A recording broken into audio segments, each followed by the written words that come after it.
What really is the difference by having an African-American as the House Minority Whip in that leadership position? What kind of policies, and we talked about this on the Tom Joyner Morning Show this week, what kind of initiatives came up in the last 2 or 4 years where you were Majority Whip, where your presence made the difference? Well, let's go back to the stimulus. I remember when we were putting the stimulus plan together. I made it very clear that as a student of history, I know that various communities, many that I represent, got left out of the recovery after the New Deal. And what we're trying to do is trying to make sure that in this recovery, these communities did not get left out. I worked with Charlie Rangel, and we put together something we call the 10-20-30 Amendment. A lot of people looked at that amendment that would allow the legislatures to get around the governors and call that the Clyburn Amendment. But there was another Clyburn Amendment out there that people didn't focus on, 10-20-30. 10% of the money should go into those communities where 20% of the population has been beneath the poverty level for the last 30 years. That's in the bill. And we have had water projects, broadband projects, all kinds of projects now going into these low-income, many of them rural communities that would not have gotten there without that 10-20-30 amendment, which would not have gotten in the bill if I were not sitting at the table. Same thing with health care.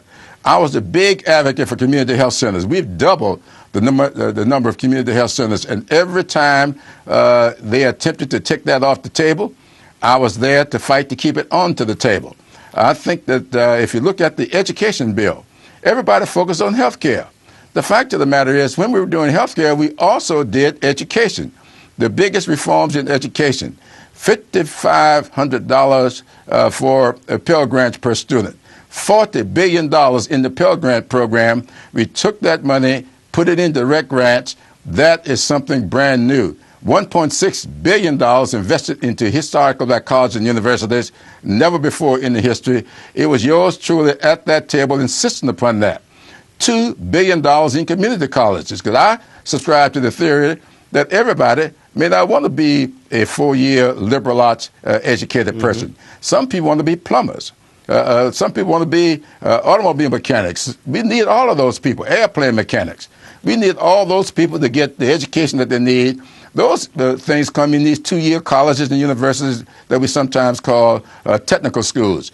All of that I was an advocate for at the table, and I can tell you I was sometimes a lonely voice crying out in the wilderness, and we got those things done. I'm very proud of what we were able to do. Now, going forward, those same kinds of sensitivities must be in our discussion, must be a part of making the policy for our caucus. And I believe that I have demonstrated that I know how to do that and do it in such a way that it can be effective.